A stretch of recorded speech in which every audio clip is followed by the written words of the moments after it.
"Mom, if anything happens to me, don't give Tyler a penny until he changes who he is." Those were the last words my daughter Jennifer said to me before she walked out my door 7 years ago. 6 hours later, she was dead, her car wrapped around an oak tree in the rain. I never imagined those words would haunt me through every milestone, every birthday, and now through the elaborate flower arrangements and champagne fountains at my grandson's wedding. I watched Tyler from across the reception hall, handsome in his tailored tuxedo that cost more than 3 months of my pension. His father Richard stood beside him, both of them laughing with the kind of people who measure friendship by net worth. Neither noticed I was sitting alone at the family table, the weight of the secret pressed against my chest like a stone. $33 million, all mine according to Jennifer's will, not a cent to Tyler or his father. My modest home in Boston and simple Honda Civic gave nothing away. No one knew that I could buy this entire country club 10 times over without blinking. "Mrs. Sullivan," a server appeared at my elbow. "The father of the groom would like you to join him and your grandson for photos." I nodded, gripping my purse where I kept the folded letter from Jennifer's lawyer, my talisman, my burden. 7 years carrying this secret felt like 70. "There she is!" Richard's voice boomed as I approached. His arm snaked around my shoulders, cologne suffocating me. "The grandmother of the groom! Looking lovely as always, Maggie." Richard's smile never reached his eyes. 25 years since he'd walked out on my daughter for a younger woman, and I still saw the same calculating gaze. Now, nearing 60, he'd maintained his charismatic facade despite 3 more failed marriages. His financial situation, however, was another story. "Thank you, Richard," I said, keeping my voice neutral. Tyler barely acknowledged me, too busy showing off his watch to his groomsmen. 70 grand? Custom made, he was saying. Vanessa's dad hooked me up for the wedding. My heart sank. Same old Tyler, measuring life by price tags. I'd tried so hard after Jennifer died. Opened my home to him when he was 16, still reeling from losing his mother. I cooked his favorite meals, attended every school event, paid for the best therapist in Boston. But Richard's influence ran too deep. "Grandma, stand here."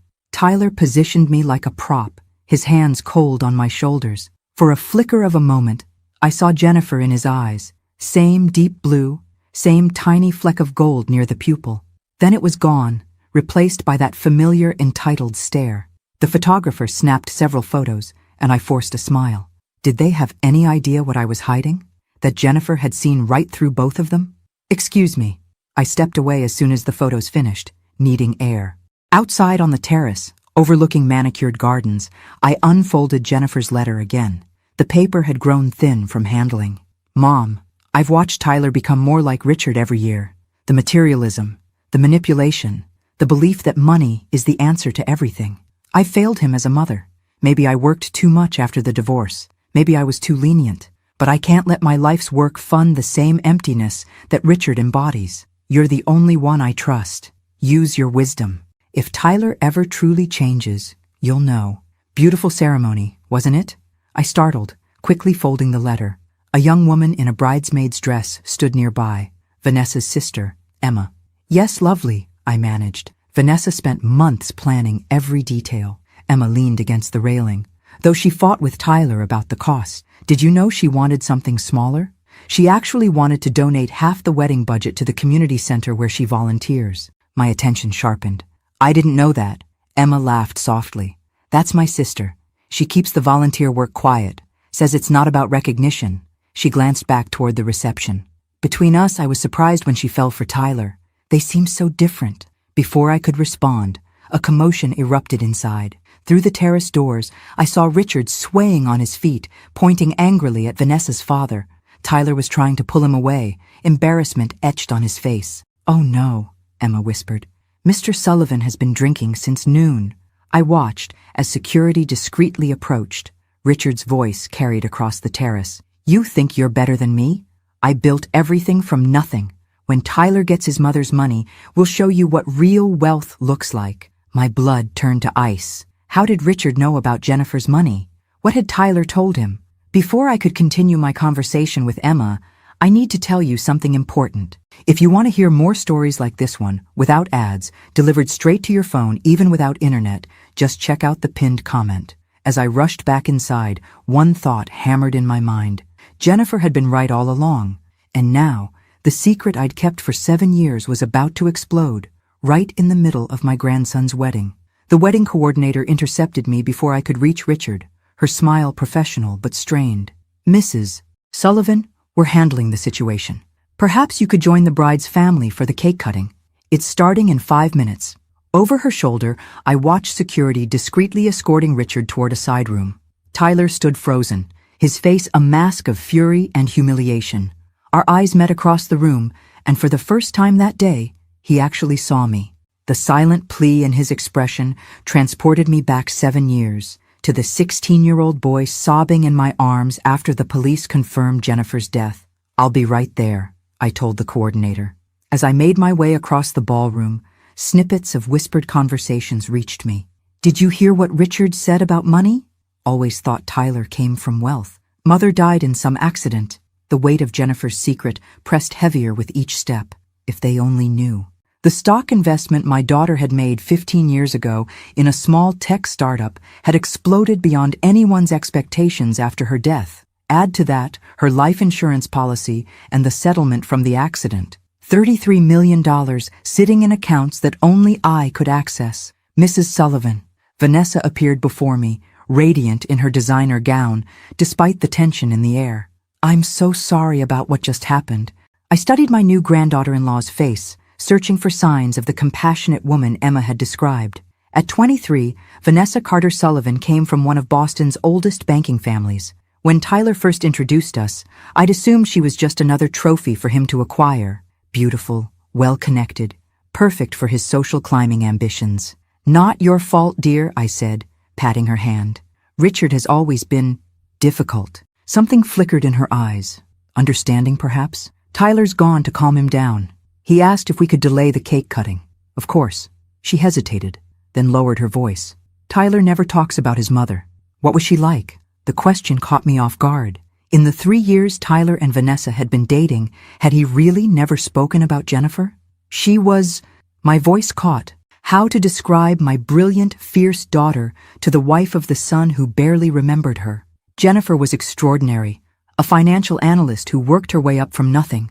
After the divorce, she raised Tyler alone while building her career. She had this laugh that could fill a room, and she never backed down from what she believed was right. Vanessa's eyes softened. "She sounds like someone I would have admired. She would have been 63 today." The words slipped out before I could stop them. Vanessa's eyes widened. "Today is her birthday? Did Tyler know?" I nodded. "He chose the wedding date. I thought perhaps it was his way of honoring her." The look of shock on Vanessa's face told me everything. Tyler hadn't remembered. Or worse, hadn't cared. "Mrs. Sullivan, please, call me Maggie." "Maggie," she corrected herself. "Would you help me fix my veil before the photos? In the bridal suite?" I recognized the excuse for what it was, an opportunity to speak privately. Curious, I followed her through the reception hall, past clusters of expensively dressed guests. The bridal suite was empty now, scattered with makeup brushes and champagne flutes. Vanessa closed the door and turned to face me. "There's something you should know." My heart hammered. Had she discovered the truth about Jennifer's money? "Tyler's in trouble," she said instead. "Financial trouble. Big trouble." I blinked, momentarily thrown. "What do you mean?" "He maxed out 5 credit cards paying for the honeymoon and his portion of the wedding. Richard convinced him to take out a loan against a future inheritance." She twisted her diamond ring nervously. "They both seem to think there's money coming when you... I'm sorry, this is awful to say. When you pass away." So that explained Richard's drunken outburst. My mind raced, anger and sadness warring within me. 7 years of providing for Tyler, the private university tuition I paid anonymously through a trust, the apartment I subsidized, the lucky breaks I arranged through old nursing contacts, and still, he was counting the days until my death? "There's something else," Vanessa continued, her voice dropping to a whisper. "Last night, I overheard Richard telling Tyler they should try to get you declared mentally incompetent if you don't cooperate about the inheritance after the wedding." The room seemed to tilt. "What?" Vanessa's eyes filled with tears. "I can't believe I'm saying this on my wedding day, but I think I've made a terrible mistake. The man I fell in love with, the Tyler who volunteers with me at the community center, who stayed up all night helping me prepare meals for the homeless, that man seems to disappear whenever his father is around. I stared at her, processing this new information. Tyler volunteering? Helping the homeless? This didn't align with anything I'd observed over the past 7 years. Before I could respond, the door burst open. Tyler stood there, his face flushed with either anger or alcohol, perhaps both. "There you are," he snapped at Vanessa. "Everyone's waiting. What are you doing with her?" The contempt in the way he said "her" cut through me like a knife. This was the real Tyler, the one Jennifer had seen clearly enough to protect her fortune from. "Don't speak to your grandmother that way," Vanessa said, her voice quiet but firm. Tyler's expression darkened. "Stay out of family business, Vanessa. Dad's having a rough day." "It's your mother's birthday, Tyler," she replied. "Did you even remember?" The color drained from his face. For a moment, the mask slipped, and I glimpsed something I hadn't seen in years. Shame. "The cake," he muttered, turning away. "They're waiting." As Vanessa followed him out, she gave me a look that spoke volumes. This marriage was already fracturing, barely hours after the vows. Alone in the bridal suite, I pulled out my phone and dialed a number I rarely used. "Stanley Friedman's office," answered a crisp voice. "This is Margaret Sullivan," I said. "I need to speak with Jennifer's lawyer immediately. There's been a development." Stanley couldn't take my call until Monday, but his assistant assured me the trust was secure. Nobody, not Richard, not Tyler, not even a team of Boston's finest lawyers, could touch Jennifer's money without my consent. I returned to the reception, with my heart racing, but my resolve strengthened. The grand ballroom had transformed for the evening portion. Crystal chandeliers cast a golden glow over the dance floor where Tyler and Vanessa were performing their first dance. They looked like figures from a fairy tale, him in black, her in white, moving together in practiced steps that probably cost thousands in private lessons. "Beautiful couple," said a voice beside me.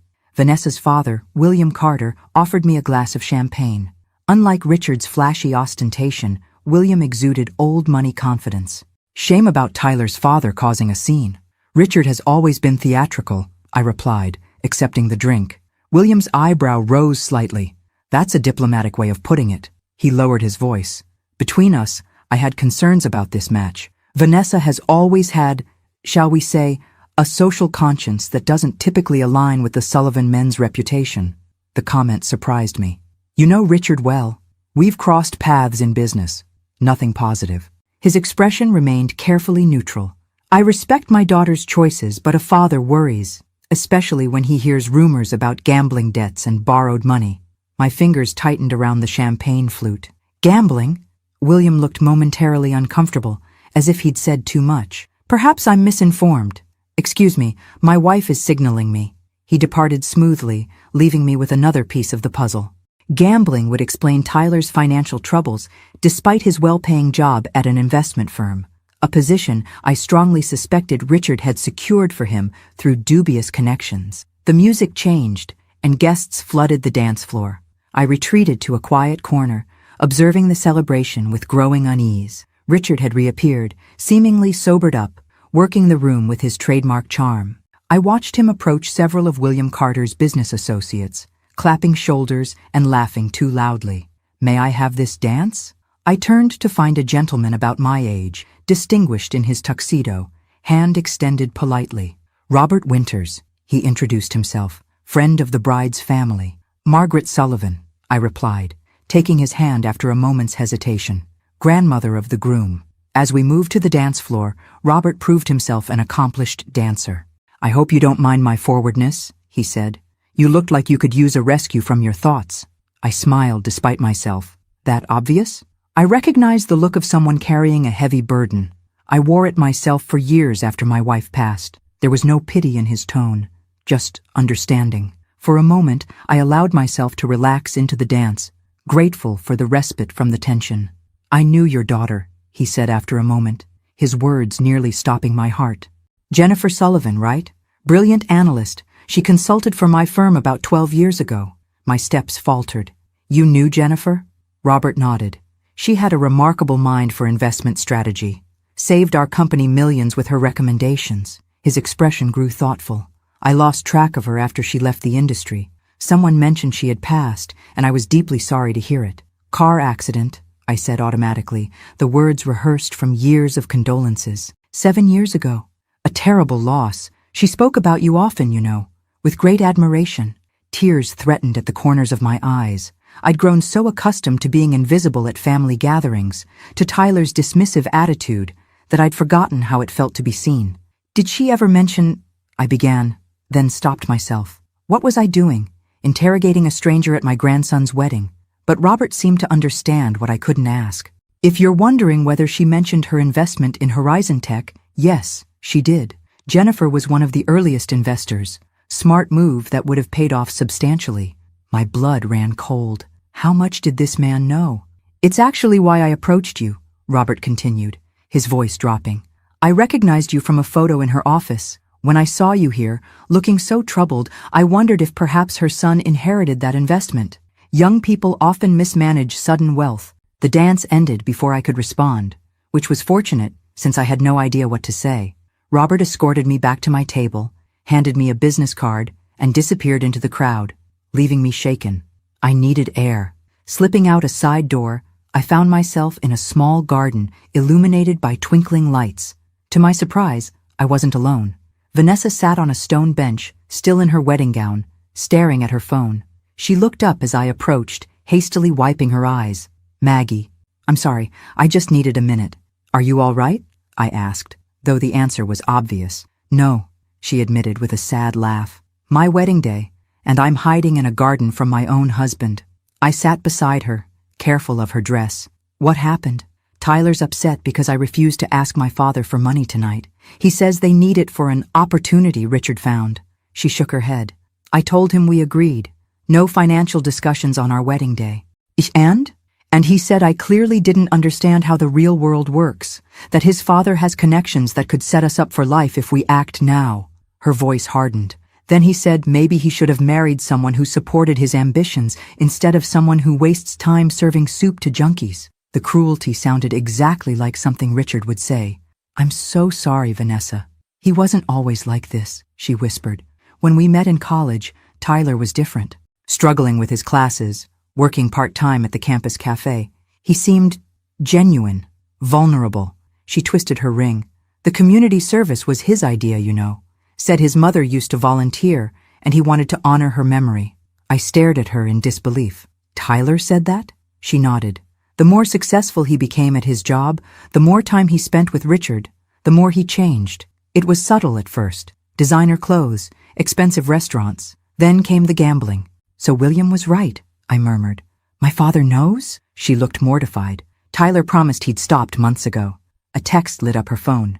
She glanced down and her face fell. They're cutting the cake now. I have to go. As she stood, smoothing her dress, I made a decision. Vanessa, after the honeymoon, I'd like to speak with you and Tyler. There's something you both need to know. About the inheritance? She asked perceptively. About Jennifer, I corrected. And yes, about what she left behind, but not what Tyler expects. For the first time that evening, I felt Jennifer's presence beside me, approving as I finally prepared to unveil the truth she'd entrusted to me 7 years ago. The cake-cutting ceremony was a masterclass in pretense. Tyler and Vanessa smiled for the cameras, feeding each other bites of 5-tier white chocolate ganache that cost more than my monthly pension. No one watching would have guessed they'd been arguing minutes earlier, or that the father of the groom was being closely monitored by security guards posing as waitstaff. I stood at the periphery, my mind racing from the conversation with Robert Winters. How much did he know about Jennifer's investments? Was it coincidence he approached me tonight, or something more calculated? Quite the spectacle, isn't it? I turned to find Emma, Vanessa's sister, beside me again. She held 2 plates of cake. Thought you might want some, since you're hiding in the corner. Thank you, I said, accepting the plate. And I'm not hiding, I'm observing. Same difference at these events. She took a bite of cake. God, $30,000 and it tastes like grocery store sheet cake. I nearly choked. 30,000? For a cake? Emma rolled her eyes. Tyler insisted. Vanessa wanted our mom's best friend to bake it. She does amazing work, but apparently it wasn't prestigious enough for the Sullivan-Carter wedding. She studied me thoughtfully. You don't seem like them. The Sullivans, I mean. I'm not, I said simply. That explains why Vanessa likes you. She has a radar for authenticity. Emma's gaze drifted to where her sister and Tyler were posing for more photos. I worried when she started dating him. He seemed like every other trust fund brat at Dartmouth. I bit back a bitter laugh. If only she knew there was no trust fund. At least, not one Tyler could access. But she insisted he was different, Emma continued. Said he had depth beneath the surface, struggles he was working through. She shrugged. I guess she saw something the rest of us missed. Or something that wasn't there, I thought sadly. Mrs. Sullivan. Richard appeared suddenly, his charm dialed to maximum as he addressed Emma. Would you excuse us? Family matter? Emma gave me a look that asked if I was okay. I nodded, and she reluctantly moved away. Richard's smile vanished the moment she left. We need to talk about Tyler's inheritance. Direct and tactless. Typical Richard. This isn't the time or place, I replied coolly. It's the perfect time. His voice was low, controlled, but I could sense the desperation beneath it. Tyler's starting a new chapter. He needs his mother's money now, not when you decide he's worthy of it. I stared at him, shocked by his bluntness. What makes you think Jennifer left him anything? A flicker of uncertainty crossed his face before his confidence reasserted itself. Don't play games, Maggie. Jennifer had that Horizon Tech investment. Everyone in the industry knew it exploded after her death. That money belongs to her son. Legally, it belongs to whoever she designated in her will, I countered. His eyes narrowed. And you've been controlling it all these years, doling out just enough to keep him dependent on you. Classic manipulation. The accusation, so hypocritical coming from him, made my blood boil. Is that what you've told Tyler? That I'm manipulating him? I've told him the truth, that his grandmother is withholding his birthright. Richard stepped closer, his cologne suffocating me again. He needs that money, Maggie. We both do. We? I repeated, catching the slip. Richard's face hardened. I've invested everything in his future, gotten him connections, opportunities. Now we have a chance at something big, really big. But we need capital. Another scheme, Richard? Like the real estate development that bankrupted you in 2012? Or the restaurant chain that folded in 2018? His eyes widened slightly. You've been checking up on me. I've been protecting my grandson, I corrected. Something Jennifer would have expected. At the mention of my daughter, something dark flashed across Richard's face. Jennifer never understood business. All those ethics getting in the way of real success. He leaned in, his voice dropping to a dangerous whisper. Tyler's my son. He's finally becoming the man I raised him to be. Don't interfere with that. The man you raised him to be, I repeated slowly, is exactly what Jennifer feared. For a moment, raw hatred showed in his eyes. Then, as quickly as it had appeared, his mask of charm slipped back into place as he spotted someone approaching. Think about what I said, Maggie. We'll talk again soon. He walked away just as Tyler reached me. My grandson looked flushed, whether from dancing or drinking, I couldn't tell. What did Dad want? He asked, eyes following his father. To congratulate me on your beautiful wedding, I lied, unwilling to drive the wedge between us deeper. Not tonight. Tyler seemed distracted, scanning the room. Have you seen Vanessa? She disappeared after the cake cutting. Perhaps she needed a moment to herself. It's been a long day. He frowned. She should be mingling with my clients. I invited the entire executive team from Blackstone Capital. On your wedding day? I couldn't keep the surprise from my voice. It's called networking, Grandma, he said dismissively. Something Dad taught me. Every event is an opportunity. The words were so clearly Richard's, parroted with the blind faith of a son who still idolized his father despite decades of evidence of the man's failures. Your mother had a different philosophy, I said carefully. She believed relationships were built on trust, not transactions. Tyler's expression closed. Yeah, well, Mom's philosophy didn't exactly work out for her, did it? Divorced, working 80-hour weeks, then dead at 45? He shook his head. No offense, Grandma, but I've chosen my path. Each word struck like a physical blow. Before I could respond, his attention shifted. There's Vanessa, finally, with her father. His tone changed, becoming ingratiating. I should join them. William's considering me for a position at Carter Financial. He walked away without waiting for my response. I watched him approach Vanessa and William, his entire demeanor transforming, shoulders back, confident smile, the perfect son-in-law. Vanessa's face remained impassive as he slipped his arm around her waist. Mrs. Sullivan? A hotel staff member approached with a phone. There's an urgent call for you at the front desk. Puzzled, I followed him to a quiet office where a landline receiver lay off the hook. Hello? Maggie, it's Stanley Friedman. Jennifer's lawyer sounded tense. I know it's your grandson's wedding, But this couldn't wait. Someone's been making inquiries about Jennifer's estate. My grip tightened on the phone. What kind of inquiries? Legal ones. Someone hired Walsh and Bennett to investigate the terms of Jennifer's will. My blood ran cold. Walsh and Bennett was one of Boston's most aggressive law firms, known for contesting wills and trusts. When? The paperwork was filed yesterday, Stanley said. And Maggie, the client, is listed as Tyler Sullivan. The room seemed to spin around me. That's impossible. Tyler doesn't even know the details of Jennifer's will. There's more, Stanley continued grimly. They've specifically requested information about mental competency requirements for trustees. They're building a case to have you declared unfit to manage the trust. Vanessa's warning from earlier echoed in my mind. This wasn't just talk. They were already taking action. What do I need to do? I asked, my nurse's training kicking in, focusing on practical steps rather than the betrayal tearing at my heart. For now, nothing. The trust is ironclad. Jennifer made sure of that. Stanley's voice softened. But Maggie, you should be careful around both Tyler and Richard. Document all interactions, and consider revealing the full terms of the trust sooner rather than later. Sometimes transparency is the best defense. After hanging up, I stood motionless, Jennifer's letter burning in my purse. All these years I'd protected Tyler from the truth, that his mother had seen through him, had recognized the Richard in him. I'd hoped he would change, would somehow find his way back to the sweet boy he'd been before Richard's influence corrupted him. But as I returned to the reception, watching Tyler laugh with Richard in a corner, heads bent together in conspiracy, I finally accepted what Jennifer had known 7 years ago. Some patterns don't change. Some lessons have to be learned the hard way. It was time to reveal the truth about the $33 million. Not just to protect myself, but to give Tyler the one thing he'd never had, a chance to face who he truly was, and decide if that was who he wanted to remain.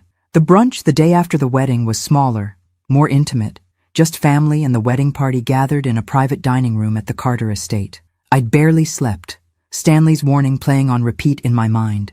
As I entered the sunlit conservatory where tables had been arranged among lush tropical plants, I steeled myself for the confrontation that seemed inevitable. Tyler and Vanessa hadn't arrived yet. Richard sat with several groomsmen, looking remarkably fresh for someone who'd been escorted out by security the night before. He caught my eye and raised his mimosa in a mocking toast. Margaret. William Carter approached, offering me coffee.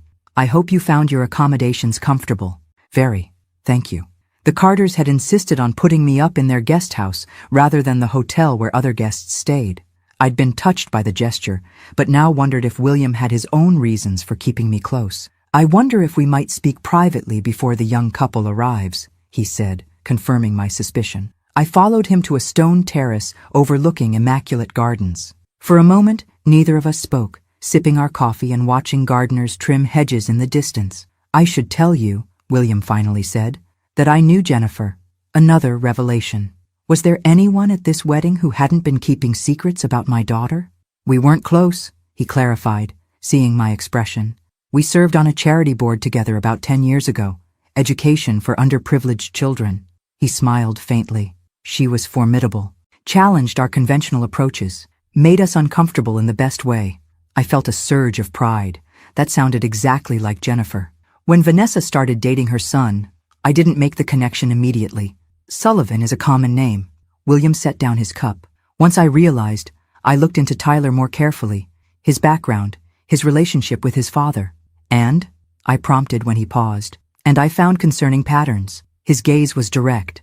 Richard Sullivan has a history of using his son to access wealth and connections. 3 failed businesses funded primarily by Tyler's former girlfriends' families. Numerous loans in Tyler's name. My heart sank. You knew all this and still allowed Vanessa to marry him? William's expression tightened. I raised my daughters to make their own choices, even when I disagree. Vanessa sees something in Tyler that I don't. He hesitated. But I protected her in other ways. Their prenuptial agreement is extensive, and I've placed her inheritance in a trust she can access, but Tyler cannot, just like Jennifer had done. Does Vanessa know about this investigation you conducted? Not the extent of it, but she's smart, observant. She sees Richard's influence. He leaned forward. Which brings me to why I wanted to speak with you. There are rumors in financial circles that Jennifer left behind substantial assets that Tyler expects to inherit when you pass. Richard has been using this expectation to secure investments and loans, and you're concerned about your daughter being drawn into their schemes, I concluded. Precisely. He met my eyes. I don't mean to be indelicate, Margaret, but are these rumors true? Did Jennifer leave her son a significant inheritance? The question hung between us. I could lie, maintain the secret I'd kept for 7 years, but what purpose would that serve now? Jennifer left everything to me, I said quietly, with specific instructions about Tyler. William's eyebrows rose slightly, but he showed no other reaction. I see. And Richard and Tyler don't know this. They suspect, but don't know the details, which is why I swallowed hard. They're preparing to challenge my competency as trustee. Now William looked genuinely shocked. They what? Before I could explain further, the terrace doors opened. Tyler stood there, looking disheveled in a way that suggested hangover rather than the casual, rumpled look young people sometimes affected. Here you are, he said, his tone accusatory. Dad's looking for you, Grandma. William rose smoothly. Actually, Tyler, I was hoping to speak with you about a position at Carter Financial. Perhaps after brunch? The sudden shift caught Tyler off guard. His bloodshot eyes widened with interest. Really? I mean, yes, absolutely. Excellent. I'll have my assistant set it up. William nodded to me. Margaret, thank you for the conversation. As he departed, Tyler's demeanor changed, a calculating look replacing his hangover fog. What were you two talking about? Just getting to know each other. Family now, after all. I kept my voice light. Where's Vanessa? Still getting ready. He waved dismissively. Women, right? An hour to put on lip gloss. The casual sexism made me wince, another echo of Richard's influence. Your father is looking for me? Tyler's expression shifted, became more guarded. Yeah, he wants to discuss something important before we leave for our honeymoon. The honeymoon your credit cards paid for, I said, watching his reaction. The one you can't afford. He blanched. How did you? Then his eyes narrowed. Vanessa, she had no right to tell you about our finances. She's worried about you, Tyler. About the gambling, the debts, the influence your father has over you. His face flushed with anger. This is exactly why we need my mother's money now, not when you decide I'm mature enough or whatever arbitrary standard you've set. I have opportunities, connections. Your father's schemes, you mean, I interrupted. Like all the others that have failed. You don't understand business, he snapped, sounding exactly like Richard had the night before. Dad's building something big this time. We just need capital. And you think your mother's money is the answer. It's my money. The words exploded from him, drawing startled looks from people entering the terrace. Tyler lowered his voice but couldn't disguise his intensity. Mom would have wanted me to have it. Not you. What do you even do with it? Live in that tiny house, drive that old car, wear the same 3 outfits. Each word revealed how little he knew me, or his mother. Jennifer had valued simplicity, had taught me the same after growing up with so little. The modest life I led wasn't from lack of funds, but from choice. Tyler, I said quietly, there's something you need to know about your mother's will. His eyes lit up with anticipation. You're finally going to release the money? No. I took a deep breath. I'm going to tell you the truth. The money was never designated for you. Jennifer left everything to me, with no obligation to pass it to you. Ever. The blood drained from his face. That's not possible. She wouldn't. She did. I held his gaze steadily. And before you and your father proceed with trying to have me declared incompetent, you should know that Jennifer anticipated that too. The trust has provisions that would immediately donate the entire amount to charity if such an attempt were made. He staggered back, as if I'd physically struck him. How did you know about Mrs. Sullivan, Tyler? Richard's voice interrupted, smooth as oil, as he joined us on the terrace. Family discussion without me? I'm hurt. One look at Tyler's shocked face, and Richard's smile faltered. What's going on? Ask your son, I said, gathering my purse. I believe he has news about the inheritance you've been counting on. As I walked away, I heard Richard's urgent whispers and Tyler's devastated response. It's gone, Dad. It was never ours to begin with. For the first time since Jennifer died, I felt the weight of her secret lifting. The truth was out, at least part of it. What I hadn't told them was what Jennifer had written in her final instructions. If Tyler ever truly changes, Mom, the money is his. You'll know when that time comes. If it never does, use it for good in this world. As I re-entered the brunch, I caught Vanessa watching the terrace, Concern etched on her face as she observed her new husband's animated conversation with his father. Our eyes met across the room, and I knew the real test was just beginning. 3 weeks passed. Tyler and Vanessa were honeymooning in the Maldives, a trip I now knew they couldn't afford. I returned to my quiet life, volunteering at the hospital where I'd once worked as a nurse, tending my garden, attending my book club. But beneath this calm routine, I was preparing for the storm I knew would follow my revelation to Tyler. Stanley had strengthened the legal protections around Jennifer's trust. William Carter had discreetly offered his support, including connections to his own legal team if necessary. I'd even had a home security system installed after Robert Winters called with a cryptic warning. "Richard Sullivan has been asking questions about you in concerning circles." The calm broke on a rainy Tuesday afternoon. My doorbell rang, and through the security camera, I saw Vanessa standing on my porch, alone and without an umbrella, her hair plastered to her face. "Maggie," she said when I opened the door, her voice thick with emotion. "I need to talk to you." I ushered her inside, bringing towels and hot tea. She sat at my kitchen table, looking both younger and older than she had at the wedding, a girl playing at being a woman, suddenly confronted with harsh reality.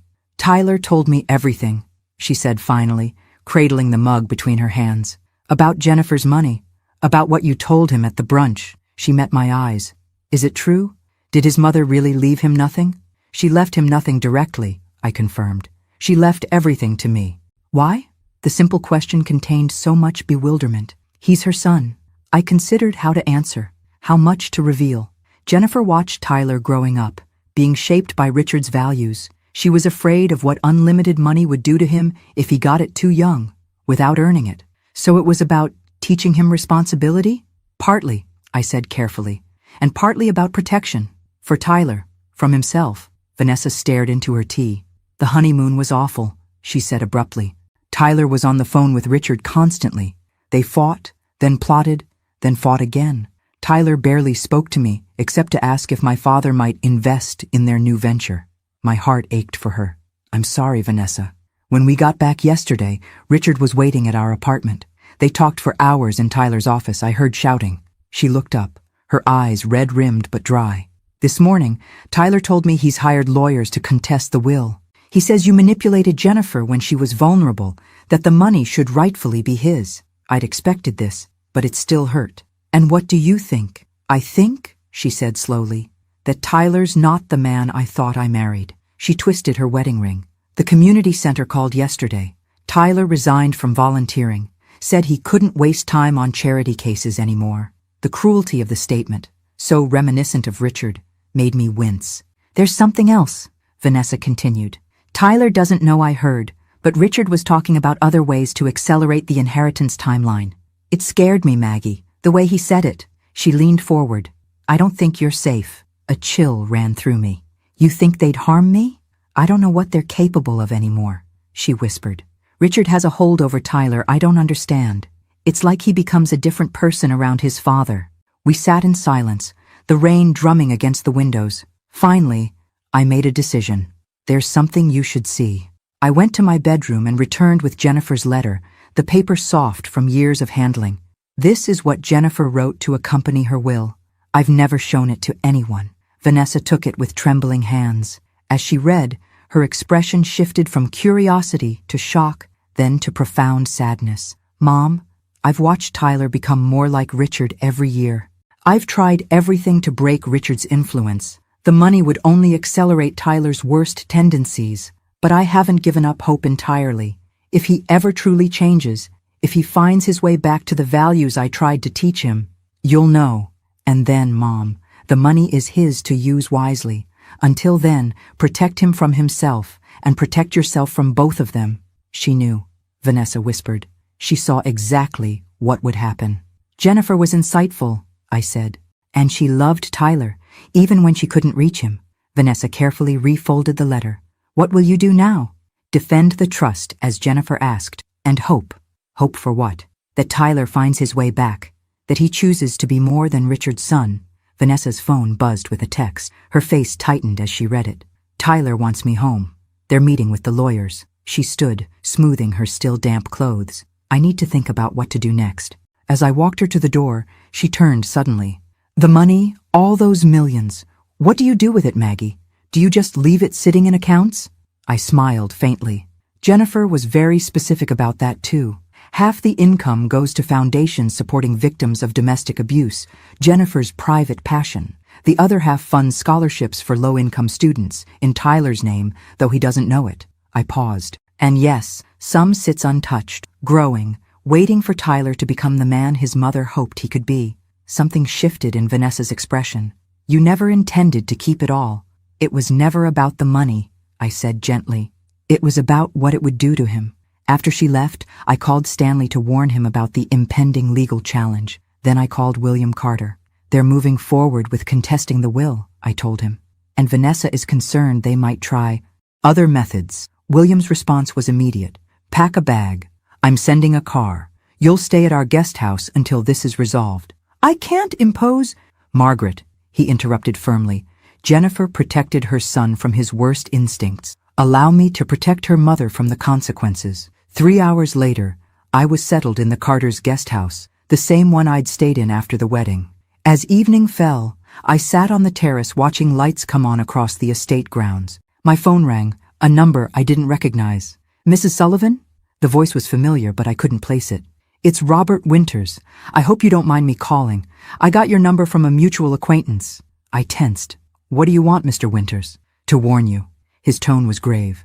Richard Sullivan has been asking about Jennifer's investment portfolio, specifically about who might have helped her set it up. My name came up. Now I remembered. He'd said he knew Jennifer professionally. What did you tell him? I asked. Nothing important. But he's desperate, Mrs. Sullivan. Men like Richard, when they're cornered financially. He let the implication hang. Be careful. That's all I wanted to say. After he hung up, I stood at the window watching darkness claim the manicured gardens. For 7 years, I'd carried Jennifer's secret alone. Now suddenly, so many people knew or suspected. William, Vanessa, Robert Winters, Tyler, Richard, their lawyers. I touched my phone, tempted to call Tyler, to try one more time to reach the grandson I'd helped raise, the boy who'd once had his mother's smile and compassion. But the screen lit up before I could dial. A text from Vanessa. Tyler's gone to stay with Richard. Says he needs space to process the betrayal. I'm coming to my parents' house tonight. Need to talk to you again. There's more you should know. I stared at the message, wondering what else Jennifer's carefully constructed plan had set in motion, and whether any of us would emerge unscathed from the truth it had protected for so long. Vanessa arrived at the Carter estate just after 9, her eyes red-rimmed but resolute. We sat in the guest house living room, the soft lamplight casting long shadows as rain continued to patter against the windows. I found something, she said without preamble, pulling a small flash drive from her purse. When Tyler left for Richard's, I went through his office. I know I shouldn't have, but after what I heard, she shook her head. I had to know what they were planning. My stomach tightened. And emails between Tyler and Richard going back years, discussions about the inheritance strategy. They've been planning this since before Tyler even met me. Her voice cracked. Our entire relationship, it was all part of their plan. What do you mean?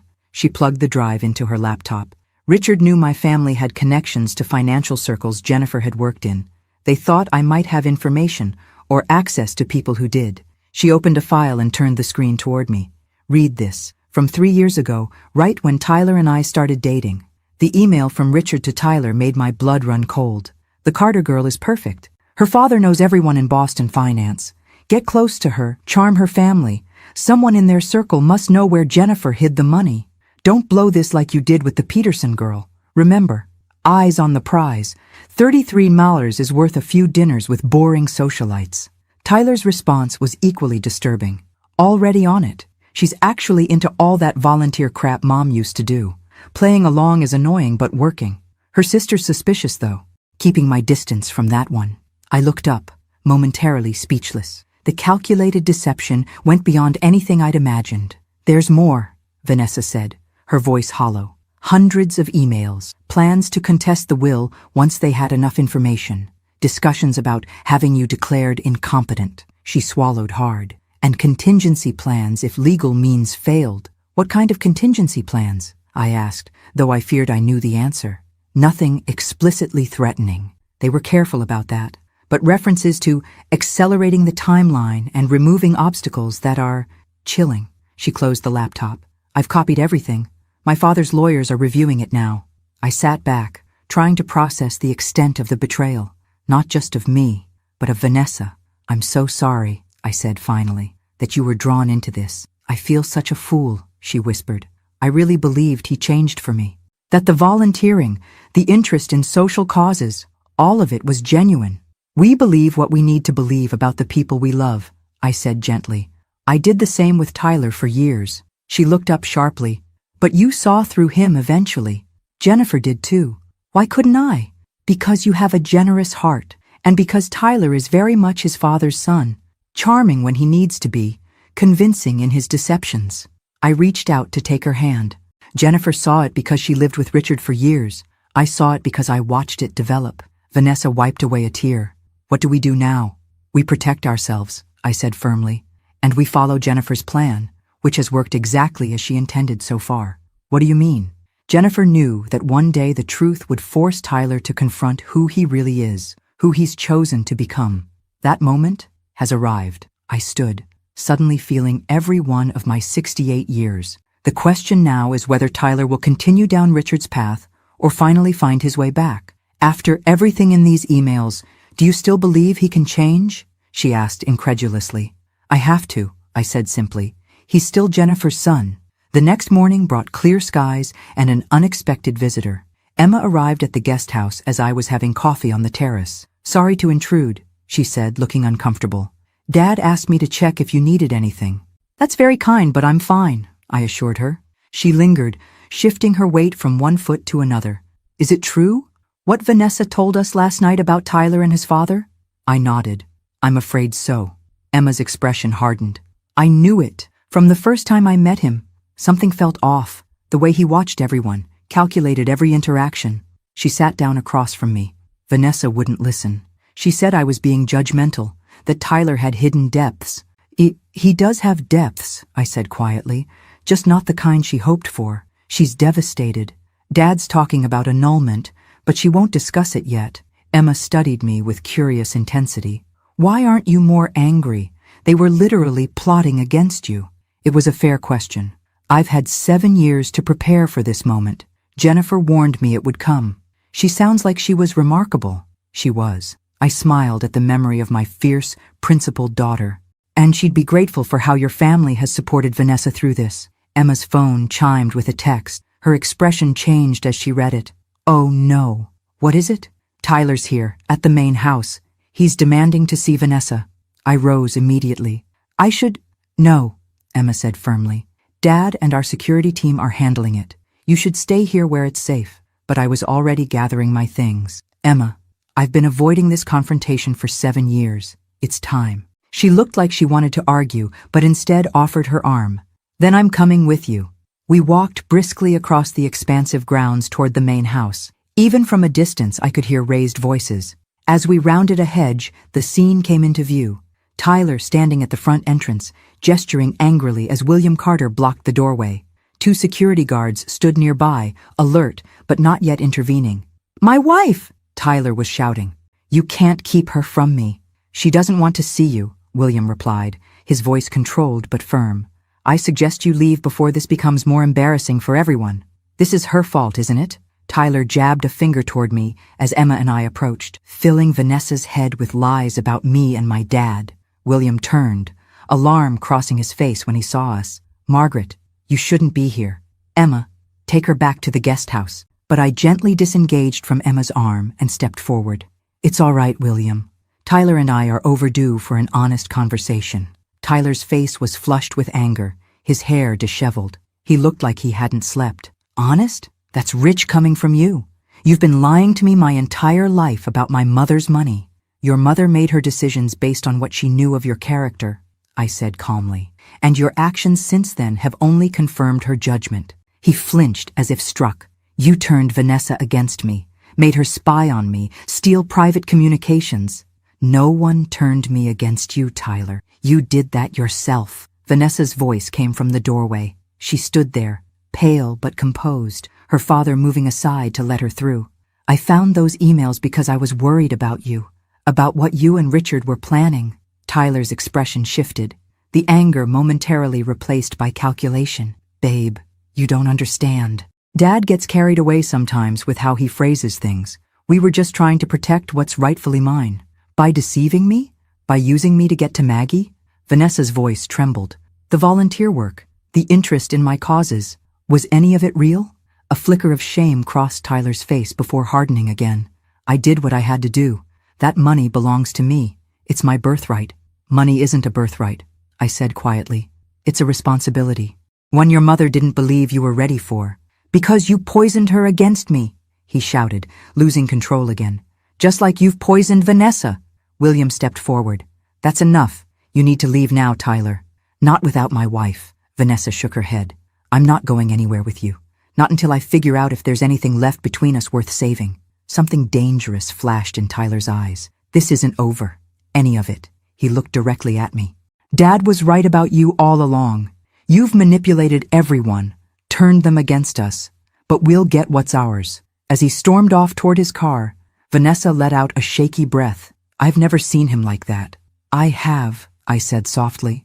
When he was 17, angry at the world for taking his mother, Richard channels that anger, uses it. William placed a protective arm around his daughter. We should go inside.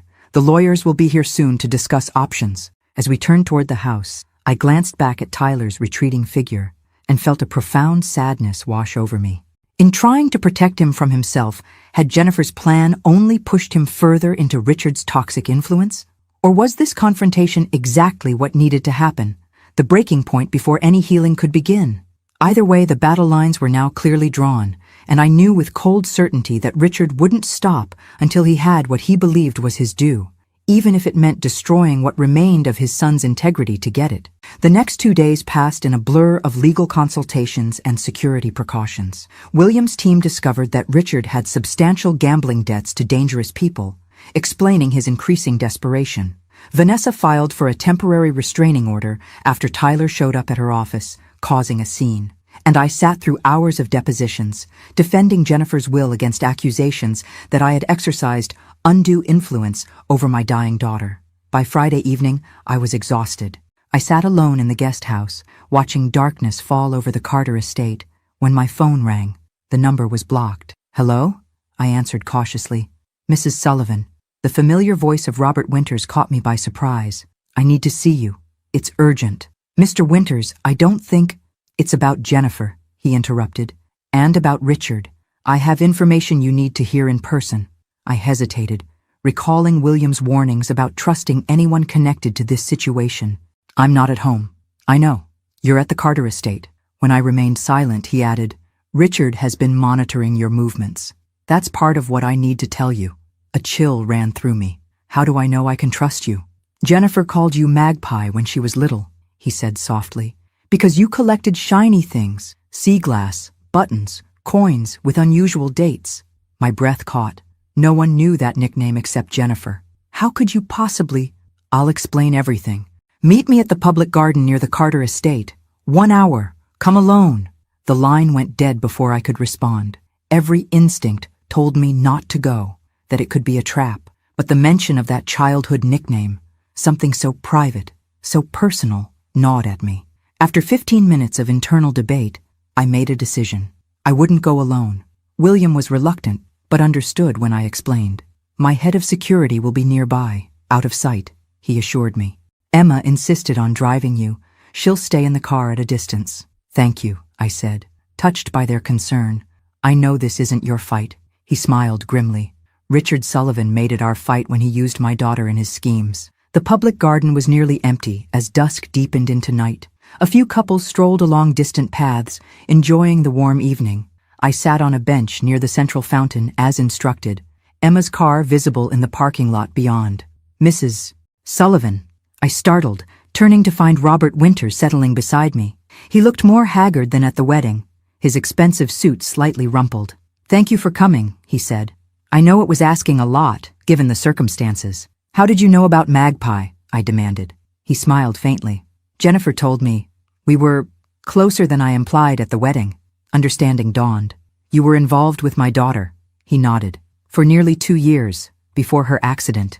We kept it private because of her position at the firm and because, he hesitated, because Richard was still a complication in her life, through Tyler. My mind raced, trying to reconcile this revelation with what I knew of Jennifer's final years. She never mentioned you. She was protecting me, he said simply. Richard had threatened anyone she dated after him. Professional sabotage, personal harassment. He couldn't stand the idea of her moving on. Robert looked down at his hands. When Jennifer made that investment in Horizon Tech, I helped her structure it. I knew how valuable it could become. You knew about the money all along, I realized. I knew there would be money eventually. I didn't know she'd left it all to you until after she died. His expression grew serious, which brings me to why I asked to meet you. Richard has become dangerously obsessed with getting that money. He's hired people to watch you, to look for any vulnerability in the trust. How do you know this? Because he approached me last week, offered me a percentage if I would help him challenge the will based on my relationship with Jennifer. Robert's face hardened. He thought I would betray her for money. And you refused. Of course I refused, but it made me realize how far he's willing to go. He leaned closer. Richard has evidence of your recent doctor visits. He knows about your heart condition. My blood ran cold. My mild arrhythmia was nothing serious, but in the hands of Richard's lawyers, it could be weaponized to question my competence. There's more, Robert continued. He's been manipulating Tyler since Jennifer died, feeding him a distorted version of his mother, making her seem weak, financially foolish, easily influenced by you. His eyes met mine. Jennifer was the strongest, most clear-headed woman I've ever known. Yes, I whispered, she was. I've kept silent for years out of respect for her wishes, but seeing what Richard is doing to Tyler, using him as a pawn, he shook his head. Jennifer wouldn't want that. She always hoped Tyler would break free of his father's influence. Why are you telling me this now? Because I have something that might help. He reached into his jacket and removed a sealed envelope. Jennifer gave this to me before she died. Said if anything happened to her, I should hold on to it unless Tyler ever ended up exactly like his father. Her words. I took the envelope with trembling hands. What is it? A letter and a USB drive containing recordings of conversations between Jennifer and Richard in the years after their divorce. Things he said about Tyler, about his plans to use the boy to get Jennifer's money eventually. Robert's expression was grim. It's ugly, Margaret. She recorded him threatening her, mocking Tyler's weakness for caring about others, bragging about how he was molding the boy in his image. I stared at the envelope, understanding the weight of what it contained. Why didn't she use this during the custody battle? She tried. The judge ruled the recordings inadmissible. Richard's lawyer argued they were obtained without consent. He smiled sadly. Jennifer kept them anyway, said someday Tyler might need to hear the truth about his father. And you think that time is now? I think the next 2 days passed in a blur of legal consultations and security precautions. William's team discovered that Richard had substantial gambling debts to dangerous people, explaining his increasing desperation. Vanessa filed for a temporary restraining order after Tyler showed up at her office, causing a scene. And I sat through hours of depositions, defending Jennifer's will against accusations that I had exercised undue influence over my dying daughter. By Friday evening, I was exhausted. I sat alone in the guest house, watching darkness fall over the Carter estate, when my phone rang. The number was blocked. Hello? I answered cautiously. Mrs. Sullivan. The familiar voice of Robert Winters caught me by surprise. I need to see you. It's urgent. Mr. Winters, I don't think... It's about Jennifer, he interrupted. And about Richard. I have information you need to hear in person. I hesitated, recalling William's warnings about trusting anyone connected to this situation. I'm not at home. I know. You're at the Carter estate. When I remained silent, he added, Richard has been monitoring your movements. That's part of what I need to tell you. A chill ran through me. How do I know I can trust you? Jennifer called you Magpie when she was little, he said softly, because you collected shiny things, sea glass, buttons, coins with unusual dates. My breath caught. No one knew that nickname except Jennifer. How could you possibly... I'll explain everything. Meet me at the public garden near the Carter estate. 1 hour. Come alone. The line went dead before I could respond. Every instinct told me not to go, that it could be a trap. But the mention of that childhood nickname, something so private, so personal, gnawed at me. After 15 minutes of internal debate, I made a decision. I wouldn't go alone. William was reluctant, but understood when I explained. My head of security will be nearby, out of sight, he assured me. Emma insisted on driving you. She'll stay in the car at a distance. Thank you, I said, touched by their concern. I know this isn't your fight. He smiled grimly. Richard Sullivan made it our fight when he used my daughter in his schemes. The public garden was nearly empty as dusk deepened into night. A few couples strolled along distant paths, enjoying the warm evening. I sat on a bench near the central fountain. As instructed, Emma's car visible in the parking lot beyond. Mrs. Sullivan, I startled, turning to find Robert Winters settling beside me. He looked more haggard than at the wedding, his expensive suit slightly rumpled. Thank you for coming, he said. I know it was asking a lot, given the circumstances. How did you know about Magpie? I demanded. He smiled faintly. Jennifer told me. We were closer than I implied at the wedding. Understanding dawned. You were involved with my daughter. He nodded. For nearly 2 years before her accident. We kept it private because of her position at the firm and because, he hesitated, because Richard was still a complication in her life, through Tyler. My mind raced, trying to reconcile this revelation with what I knew of Jennifer's final years. She never mentioned you. She was protecting me, he said simply. Richard had threatened anyone she dated after him. Professional sabotage, personal harassment. He couldn't stand the idea of her moving on. Robert looked down at his hands. When Jennifer made that investment in Horizon Tech, I helped her structure it. I knew how valuable it could become. You knew about the money all along, I realized. I knew there would be money eventually. I didn't know she'd left it all to you until after she died. His expression grew serious, which brings me to why I asked to meet you. Richard has become dangerously obsessed with getting that money. He's hired people to watch you, to look for any vulnerability in the trust. How do you know this? Because he approached me last week, offered me a percentage if I would help him challenge the will based on my relationship with Jennifer. Robert's face hardened. He thought I would betray her for money. And you refused. Of course I refused. But it made me realize how far he's willing to go. He leaned closer. Richard has evidence of your recent doctor visits. He knows about your heart condition. My blood ran cold. My mild arrhythmia was nothing serious, but in the hands of Richard's lawyers, it could be weaponized to question my competence. There's more, Robert continued. He's been manipulating Tyler since Jennifer died, feeding him a distorted version of his mother, making her seem weak, financially foolish, easily influenced by you. His eyes met mine. Jennifer was the strongest, most clear-headed woman I've ever known. Yes, I whispered, she was. I've kept silent for years out of respect for her wishes. But seeing what Richard is doing to Tyler, using him as a pawn, he shook his head. Jennifer wouldn't want that. She always hoped Tyler would break free of his father's influence. Why are you telling me this now? Because I have something that might help. He reached into his jacket and removed a sealed envelope. Jennifer gave this to me before she died. Said if anything happened to her, I should hold on to it unless Tyler ever ended up exactly like his father. Her words. I took the envelope with trembling hands. What is it? A letter and a USB drive containing recordings of conversations between Jennifer and Richard in the years after their divorce. Things he said about Tyler, about his plans to use the boy to get Jennifer's money eventually. Robert's expression was grim. It's ugly, Margaret. She recorded him threatening her, mocking Tyler's weakness for caring about others, bragging about how he was molding the boy in his image. I stared at the envelope, understanding the weight of what it contained. Why didn't she use this during the custody battle? She tried. The judge ruled the recordings inadmissible. Richard's lawyer argued they were obtained without consent. He smiled sadly. Jennifer kept them anyway, said someday Tyler might need to hear the truth about his father. And you think that time is now. I think Tyler deserves one last chance to see Richard for who he truly is, Robert said quietly, before he loses everything that matters. His marriage, his integrity, his mother's legacy. As I slipped the envelope into my purse, a twig snapped nearby. Robert tensed, scanning the darkness. We should go. I don't trust Richard not to have followed me. Thank you, I said, standing, for honoring Jennifer's memory this way.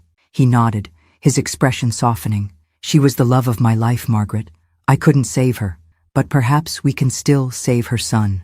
As I walked back toward Emma's waiting car, I felt Jennifer's presence more strongly than I had in years. The pieces she had put in place, the trust, the recordings, even Robert, were finally converging. The battle for Tyler's soul was reaching its climax, and for the first time since the wedding, I felt a flicker of hope that Jennifer's plan might work exactly as she had intended. Chapter 9. The Confrontation. The recording was worse than I'd imagined. Richard's voice, slightly younger but unmistakable, filled the guest house living room where William, Vanessa, Emma, Stanley and I gathered to listen. The kid's soft, just like you made him. All that volunteer crap, the feelings talks. He's 16, Jen. He should be learning how the world really works, not crying over homeless people and stray dogs. Jennifer's voice, calm but firm. He's developing empathy, Richard, something you wouldn't understand. Empathy doesn't make money. I'm teaching him what matters. Ambition, winning, taking what you want. Is that why you took him to a casino last weekend? To teach him values? A dismissive laugh. He needs to learn risk management. Besides, the kid's got talent for cards. Could be useful someday. He's 16, Richard. It's illegal, not to mention completely inappropriate. Don't be so uptight. Just because you've suddenly become loaded doesn't mean you get to dictate how I raise my son when he's with me. A pause, then Jennifer's voice, suddenly alert. What do you mean, loaded? Come on, Jen. That tech investment, word's getting around. My buddy at Henderson Financial says you hit the jackpot. Richard's tone turned silky. You know, Tyler's going to need money for college soon. That fancy school you want him in isn't cheap. This conversation is over, Richard. And if you ever take our underage son gambling again, I'll have my lawyer file for full custody, always with the threats. The menace in Richard's voice was unmistakable. Remember what I told you when you left? I always get what I want, Jen. Always. If not from you directly, then through the kid. He's more like me than you think. Give it time. Stanley stopped the recording. The room remained silent for several seconds. There's more, I said quietly. Much more. Spanning years. William shook his head in disgust. This is compelling evidence of character, but I'm not sure how it helps legally with the trust dispute. It's not about the legal battle, I replied. It's about Tyler. He needs to hear who his father really is. Vanessa, who had been unnaturally still throughout the recording, finally spoke. He won't believe it. Richard will convince him it's been doctored or taken out of context. Perhaps, Stanley acknowledged, but combined with the emails Vanessa found, it creates a pattern that would be difficult to dismiss. Emma leaned forward. We need to get Tyler alone, away from Richard's influence. Make him listen.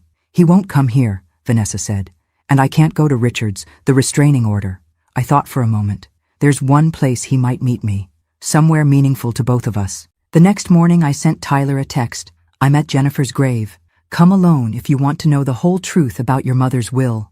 The cemetery was peaceful, morning light filtering through ancient oaks as I sat on the bench facing Jennifer's headstone. I'd brought fresh flowers, lilies, her favorite, and spent some time talking to her as I often did, explaining what was happening, asking for guidance. An hour passed. I was beginning to think Tyler wouldn't come when I heard footsteps on the gravel path. He appeared, looking thinner than at the wedding, dark circles under his eyes. He stopped several feet away, wary. You came, I said simply. What's this about? His voice was guarded. Dad thinks it's a trap. Of course he does. I patted the bench beside me. But this is between you and me, Tyler. And your mother. He remained standing. You said you'd tell me the truth about the will. I'll do better than that. I'll show you. I took out my tablet. These are recordings your mother made of conversations with Richard over the years.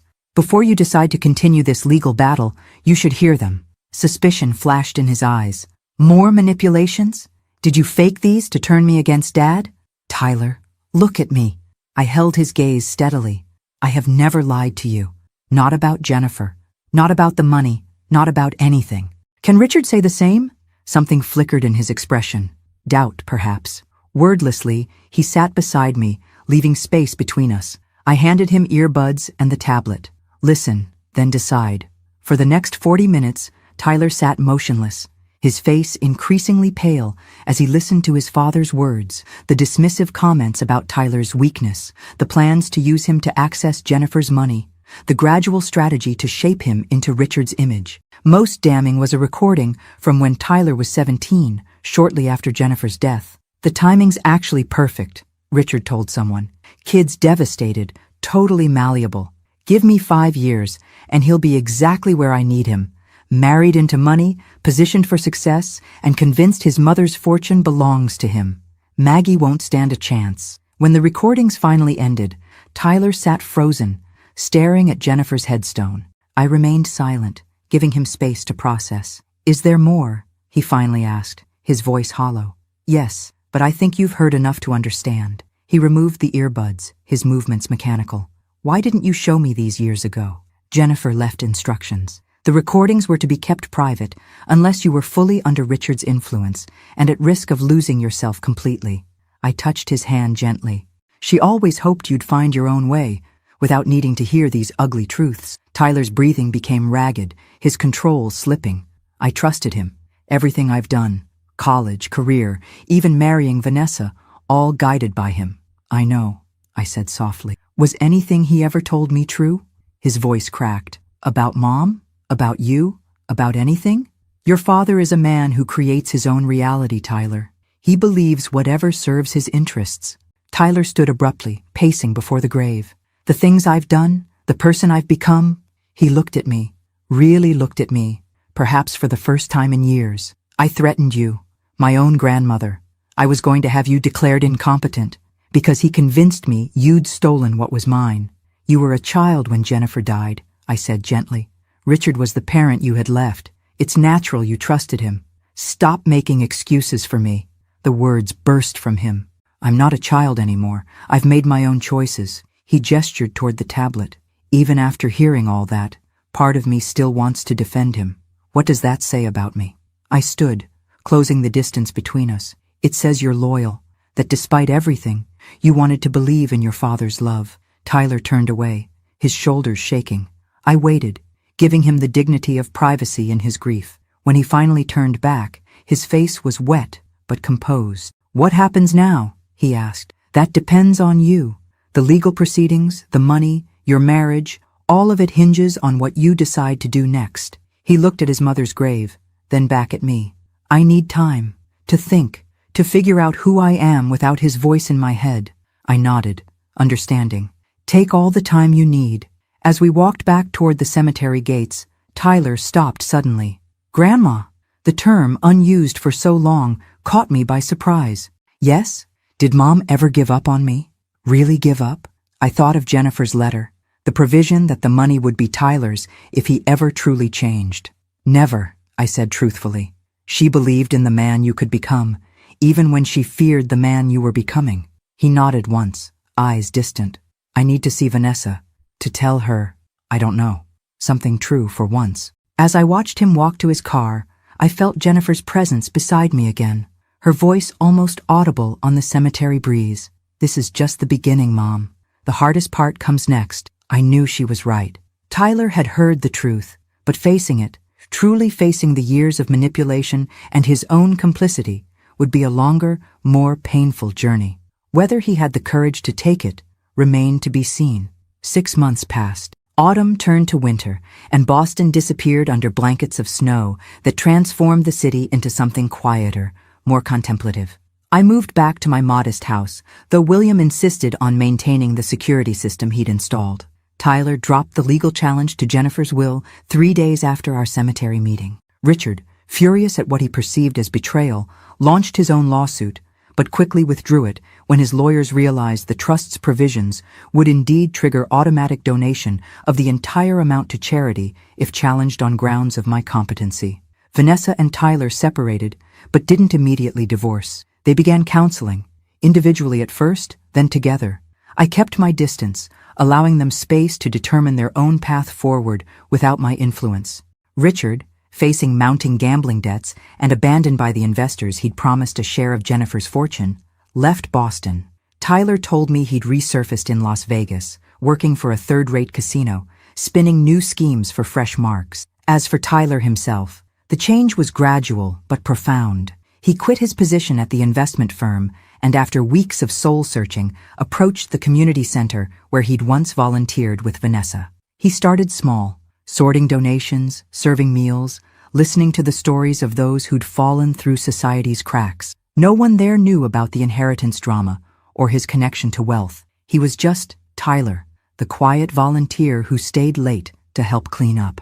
On a snowy February morning, exactly 7 years and 6 months after Jennifer's death, my doorbell rang. I opened it to find Tyler on my porch, snowflakes catching in his hair. "Can we talk?" he asked. Over tea at my kitchen table, the same table where a desperate Vanessa had sought my help half a year earlier, Tyler outlined what he called his redemption plan. "I want to use my finance background to help people budget, save, avoid predatory loans," he explained. "The community center has nothing like this, but their clients desperately need it." I listened, noting the passion in his voice, Jennifer's passion, finally emerging from beneath the layers of Richard's influence. "I've been working with Vanessa again," he continued, "just as friends, as colleagues. She's developing an outreach program for homeless youth." He hesitated. "We're not back together, not like before, but there's something there worth rebuilding maybe, if she decides I'm worth the risk." "And what do you need from me?" I asked gently. "Nothing." He met my eyes directly. "I'm not here to ask for money or forgiveness or anything else. I just wanted you to know that I'm trying. Really trying this time." I reached across the table and took his hand. "Jennifer would be proud of you." He swallowed hard. "I found some of her old journals. Reading them, it's like meeting her as an adult for the first time. She was extraordinary." "Yes," I said simply. "She was." We sat in comfortable silence, the snow falling softly outside. Finally, Tyler spoke again. "There's something else. I've been meeting with Robert Winters." I tried to hide my surprise. "Oh?" "He's been telling me stories about Mom, who she really was, not Dad's version. And," Tyler looked down at his hands, "he's offered to invest in the financial literacy program, said Mom would have loved the idea." "That sounds like her," I agreed. Tyler hesitated, then asked the question I sensed had been on his mind for months. "The money, Mom's money, what happens to it now?" I studied him, seeing beyond the surface to the genuine curiosity rather than greed. "It continues to fund the scholarships and domestic violence programs Jennifer designated, and it remains in trust, growing. For what purpose? That's for you to discover," I said carefully, "when you're ready." 1 year later, on a bright spring morning, I sat in the audience of a small community center auditorium, watching Tyler address the first graduating class of the Jennifer Sullivan Financial Independence Program. 25 people of various ages received certificates and small grants to continue their education or start modest businesses. Vanessa stood beside him at the podium, their bodies not quite touching, but somehow in sync as they called each graduate's name. The simple gold band had returned to her finger 2 months earlier, after a small, private ceremony at the Carter estate, nothing like the extravagant wedding that had started this journey. After the ceremony, Robert Winters approached me, looking more relaxed than I'd ever seen him. "She would have loved this," he said, nodding toward the graduates mingling with their families. "Yes," I agreed. "She would have." "Have you told him yet?" Robert asked quietly. "Not yet. Soon." That evening I invited Tyler and Vanessa to my home for dinner. After the meal, as we sat in my small living room, I handed Tyler an envelope. "What's this?" he asked. "The final part of Jennifer's plan," I explained. "The part she hoped would someday be possible." Inside was a letter I'd written, outlining the full terms of Jennifer's trust, including the provision that when Tyler demonstrated through his actions that he had rejected Richard's values and embraced Jennifer's vision of service and compassion, the trust would transfer to his control. "I don't understand," he said, looking up from the letter. "You're giving me the money?" "No," I corrected gently. "Jennifer is. She always intended it to be yours eventually. Not as a birthright, but as a responsibility you earned. The scholarships, the domestic violence programs, they continue. But now you'll guide the rest of the trust's resources." Vanessa squeezed his hand as tears filled his eyes. "I don't deserve this," he whispered. "It's not about deserving," I said. "It's about becoming." Jennifer saw who you could be, beyond Richard's influence. It just took longer than she hoped. Later, after they'd left, I sat alone in my garden as twilight settled over Boston. I felt Jennifer's presence again, as I often did in quiet moments. "You were right," I whispered to her, "about everything. The money would have destroyed him back then, and keeping it from him forced him to find himself." As a cool spring breeze rustled the emerging leaves, I thought about the journey from that wedding day to now, how I'd sat silently while Tyler and Richard plotted, while the truth remained buried, while $33 million hung in the balance. That silence had been Jennifer's final gift to her son, the space to fail, to fall, and finally to rise again on his own terms. Not as Richard's pawn or Jennifer's heir, but as himself. Imperfect, still learning, but finally free. I smiled up at the emerging stars. "Well played, my girl," I whispered. "Well played indeed." 5 years later, the Jennifer Sullivan Foundation has funded financial literacy programs in community centers across 30 states. Tyler and Vanessa work side by side, their partnership stronger for having been broken and deliberately rebuilt. They have a 3-year-old daughter named Jennifer, who already shows her grandmother's determination and her great-grandmother's kindness. Richard occasionally surfaces, always with a new scheme, always looking for an angle. Tyler sends him enough to live on, but refuses any further contact. Robert Winters serves on the foundation's board, his financial expertise and memories of Jennifer guiding its growth. Sometimes I catch him looking at Tyler with a bittersweet expression, seeing Jennifer in her son's emerging strength. As for me, I still live in my modest house, drive my sensible car, and volunteer at the hospital.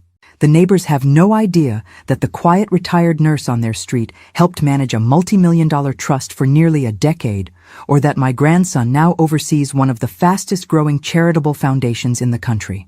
I still visit Jennifer's grave weekly, bringing fresh flowers and updates on her legacy. "You should see him now," I tell her. "He's finally become the man you hoped he could be." And sometimes, when the wind rustles the trees just right, I could swear I hear her answer, "I knew he would, Mom. That's why I left the money to you. You were the only one who would wait long enough to find out." Before I continue with my next story, I want to remind you to subscribe to our channel, hit the notification bell, and leave a comment below telling me what you thought of Tyler and Maggie's journey. If you want to hear more stories like this one, without ads, delivered straight to your phone even without internet, just check out the pinned comment. Your support helps us create more content just like this.